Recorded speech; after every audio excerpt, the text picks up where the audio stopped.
Assalamualaikum warahmatullahi wabarakatuh. Kembali lagi di channel Inspirasi Milenial.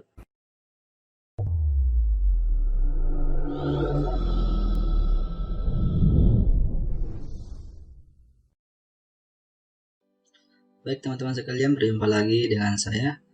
Kali ini saya akan membahas suatu software yang mungkin sangat bermanfaat untuk teman-teman yang bergelut di bidang komputer. Nama software ini adalah DLC Boot. Jadi software ini sangat berperan penting dalam melakukan perbaikan atau repair pada sistem atau internal pada komputer, serta dapat melakukan backup dan restore, dapat memperbaiki file yang rusak dan lain-lainnya. Itu hanya sebagian kecil contoh. Nah, software ini sudah saya simpan dalam drive saya dan sudah saya siapkan link di deskripsi untuk teman-teman bisa download. Saya menggunakan software versi 2019. Untuk kapasitas software ini sendiri sekitar 3 GB. Sudah lumayan untuk fungsi yang dapat diberikan. Kemudian saya buka dulu.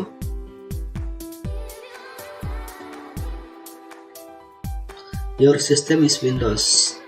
Jika kita menggunakan sistem Windows 7, 8 atau 10, maka kita harus membukanya melalui administrator, yakni dengan cara klik kanan lalu run administrator,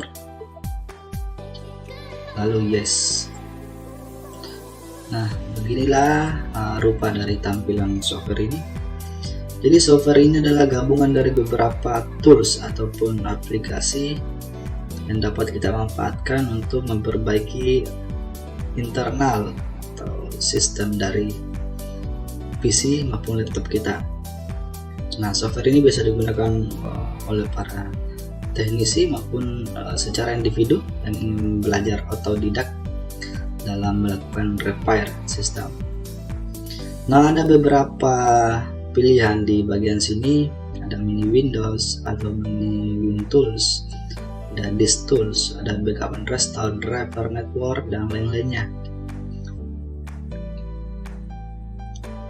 Pertama-tama saya akan membahas secara rinci. Mungkin kalau kita mau bahas satu-satu dari isi semua software ini akan memakan waktu atau konten yang berpart ya. Jadi saya hanya jelaskan secara singkat dan secara umum saja. Pertama saya akan membahas terkait fungsi dari mini Windows Tools ini.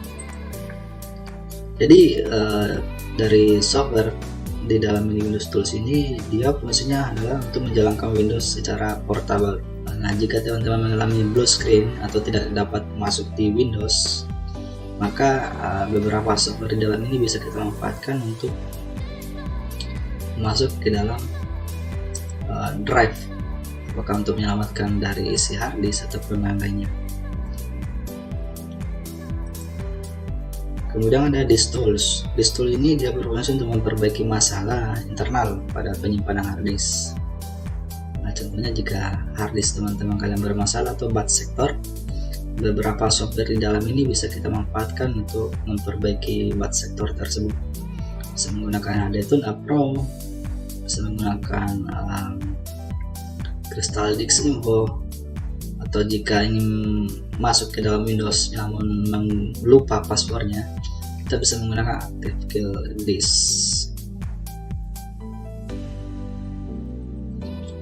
Lalu kemudian kita kembali ke tampilan awalnya, yakni Backup and Restore.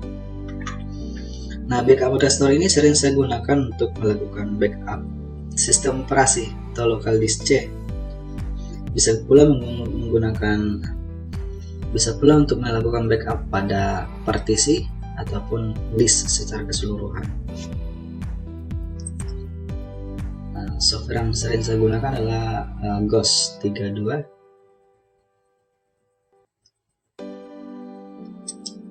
Lalu ada driver untuk jika ingin melakukan update dan instalasi driver yang hilang, menggunakan driver pack online ataupun double driver. Kemudian kita ke data recovery. Data recovery ini cukup penting pula. Saya biasa gunakan tools-tools yang ada di dalam sini untuk mengembalikan data yang sudah kita hapus. Jadi jika ada data pada hard disk kita yang kiranya sudah pernah kita hapus dan ingin kita kembalikan, kita bisa menggunakan beberapa software yang ada di dalam sini. Mungkin menggunakan file recovery, partition recovery, iCar data, maupun yang lain-lainnya. Silakan dicoba sesuai kondisi ataupun sesuai masalah yang kita hadapi. Contohnya, saya bisa menggunakan file recovery ini untuk mengembalikan file yang pernah saya hapus. Jadi kita bisa menggunakan SC recovery ataupun advanced mode. Saya coba SC recovery. Di sini kita bisa pilih hard disk atau partisi mana yang data yang ingin kita kembalikan. Lalu kita coba pilih jenis file yang ingin kita cari. Mungkin di sini saya tidak mengajari bagaimana cara untuk menggunakan aplikasi ini, hanya sekedar secara umum saya jelaskan saja. Nanti teman-teman sekalian bisa mencobanya secara langsung di rumah. Kemudian kita kembali lagi, ada hardware tools. Jadi hardware tools ini dia memiliki fungsi untuk melakukan scanning dan pengecekan ulang kelayakan dari hardware yang ada pada PC kita. Apakah kita mau ngecek bagaimana kinerja dari CPU ataupun memori yang kita miliki. Kemudian ada Office. Office ini lebih secara umum dia adalah software untuk membuka file-file Office kayak semacam Microsoft Word, Excel dan lain-lainnya, PDF ya. Ada di sini. Ada antivirus, mungkin sudah paham. Jadi beberapa antivirus di sini sudah disediakan sendiri. Sistem. Jadi di sistem ini dia fungsinya untuk melakukan editing pada sistem Windows yang berupa registry atau bagian lainnya yang mudah. Ada utility.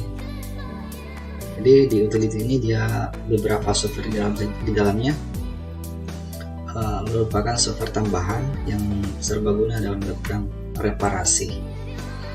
Contohnya salah satunya adalah cleaner ini. Kemudian kita kembali lagi di mana ya, USB tools. USB tools ini perannya dia hanya untuk semacam Rufus ya. Jadi Rufus ini bisa kita gunakan untuk membuat suatu bootable flash disk.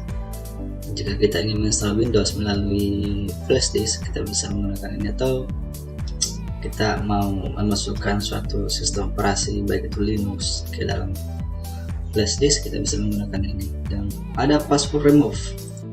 Nah, password remove ini di dalam software ini banyak sekali tools yang kita bisa gunakan. Ada anti-defresh. Jadi anti-defresh ini untuk mematikan atau menonaktifkan suatu aplikasi defresh yang ada pada PC dan lain-lainnya, banyak banget ya.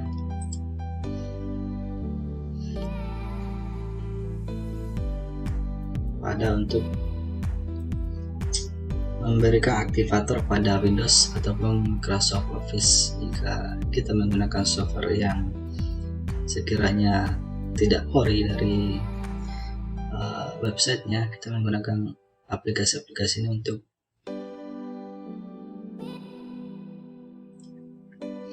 dan yang terakhir adalah other tools. Jadi other tools ini adalah berbagai macam alat yang tambahan yang dapat membantu meringankan pekerjaan. Nah, intinya adalah software ini sangat menunjang dalam melakukan repair pada jika memiliki trouble pada Windows atau pada internal PC kita bisa menggunakan beberapa software ini sesuai pada fungsinya. Nah, cukup banyak fungsi yang diberikan dari DLC boot ini. Jadi mungkin teman-teman sekalian bisa searching di Google masing-masing fungsi dari tools atau software yang diberikan ini.